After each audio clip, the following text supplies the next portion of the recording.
ಈಗ ಹೇಗಾಗಿದೆ ಆಗ ಬಯಲಾಗಿದ್ದು ಅಲ್ಲಿ ಮುರಿದ ರಥಗಳ ಅಲ್ಲಲ್ಲಿ ಮುರಿದ ರಥಗಳ ಅವಶೇಷಗಳು, ಆನೆಗಳ ಆ ಬಲವಾದಂತಹ ಕಾಯಗಳು, ಕುದುರೆಗಳ ಕಾಯಗಳ ರಾಶಿ, ಕಾಲಾಳುಗಳು, ಯೋಧರು ಒಬ್ಬರ ಮೇಲೆ ಸಾಯುವಾಗ ಎಲ್ಲಿ ಸಾಯುತ್ತೇನೆ ಎನ್ನುವುದು ಯಾರಿಗೆ ನಿರ್ಣಯಿಸುವುದಕ್ಕೆ ಆಗ್ತದೆ?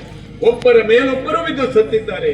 ಹೆಣಗಳ ಅಟ್ಟೆ, ಕೇವಲ ಮನುಷ್ಯರ ಹೆಣಗಳು ಮಾತ್ರ ಅಲ್ಲ, ಆನೆಗಳ ಹೆಣಗಳು, ಕುದುರೆಗಳ ಹೆಣಗಳು, ರಥದ ರಾಶಿಗಳು, ಇವುಗಳನ್ನ ಮಧ್ಯದಲ್ಲಿ ರಕ್ತದ ಮಡು, ಇದನ್ನೆಲ್ಲ ದಾಟಿ ದಾಟಿ ನಾನು ಅದು ಯಾವ ಬಲದಿಂದಲೂ ಈ ವಯಸ್ಸಿನಲ್ಲಿಯೂ ಸಹ, ಅಂದ್ರೆ ಧೃತರಾಷ್ಟ್ರ ಭೂಪತಿಗಳ ಸಾರಥಿ ನಾನು, ಅವರೆಲ್ಲೂ ಹೋಗುವುದಿಲ್ಲ, ಆದ್ರಿಂದ ಅವರ ಜೊತೆಯಲ್ಲಿಯೇ ಇರುತ್ತೇನೆ, ರಥದಲ್ಲಿ ಸಂಚಾರವನ್ನು ಕಡಕ್ಕೆ.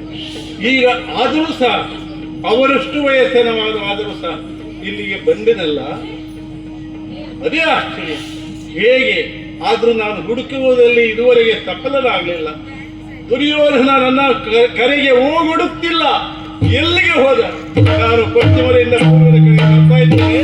ಓ ದೊರೆಯೇ,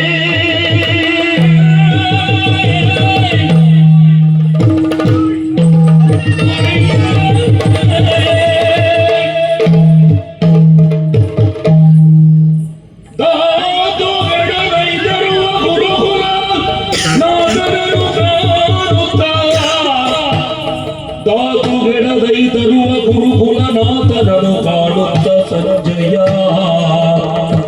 ಓದು ಮನಗಳು ಚಿಂತಿಸುತ್ತಾಗ ಭಾಗ್ಯದಲ್ಲಿ ಬೆಸಗೊಂಡ ಪುಡವಿ ಬಾಲಕ ಭಾಗ್ಯದಾಯಕ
ನನ್ನ ತಂದೆಯ ಕಣ್ಣಾಗಿರುವಂತಹ ನೀನು ಇಂದು ಅವರನ್ನು ಬಿಟ್ಟು ಇಲ್ಲಿಗೆ ಯಾಕೆ ಬರೋದಕ್ಕೆ ಹೋದ ಸಂಜಯ?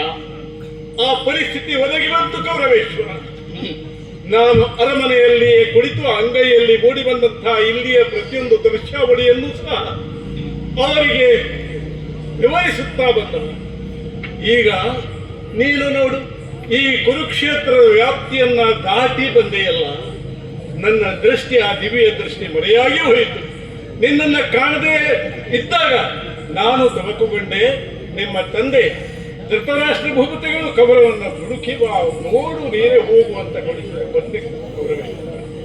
ಓ ಕೌರವೇಶ್ವರ, ನೀನು ಕೇವಲ ಗುರುಕುಲದ ಈಶ್ವರ ಮಾತ್ರ ಅಲ್ಲ, ಬದಲಾಗಿ ಒಡವಿ ಪಾಲಕ, ಈ ಹಸ್ತಿನಾವತಿಯ ಅರಸ, ಅನಭಿಷಿಕ್ತ ದೊರೆ ಮಾತ್ರ ಅಲ್ಲ, ಇಲ್ಲಿಯ ಪ್ರತಿಯೊಬ್ಬರ ಭಾಗ್ಯದಾಯಕ. ನಮ್ಮೆಲ್ಲರ ಬದುಕು ಸಹ ನಿನ್ನನ್ನು ಅವಲಂಬಿಸಿತ್ತು ಕೌರವೇಶ್ವರ. ಆದರೆ ನಿನ್ನನ್ನು ಈಗ ಕಾಣುತ್ತಾ ಇದ್ದೇನೆ, ಎಂತಹ ಪರಿಸ್ಥಿತಿಯಲ್ಲಿ ಸಿಲುಕಿಕೊಂಡಿದ್ದಿ. ಏನು ಒಬ್ಬಂಟಿಯಾಗಿ ಹೋಗುತ್ತಾ ಇದ್ದಿ. 18 ದಿನಗಳ ಹಿಂದೆ 11 ಅಕ್ಷೋಹಿಣಿ ಸೇನೆಗೆ ಅಧಿಪತಿಯಾಗಿ 7 ಅಕ್ಷೋಹಿಣಿ ಸೇನೆಯನ್ನು ಎದುರಿಸುವುದಕ್ಕೆ ಸಿದ್ಧರಾಗಿರುತ್ತವ.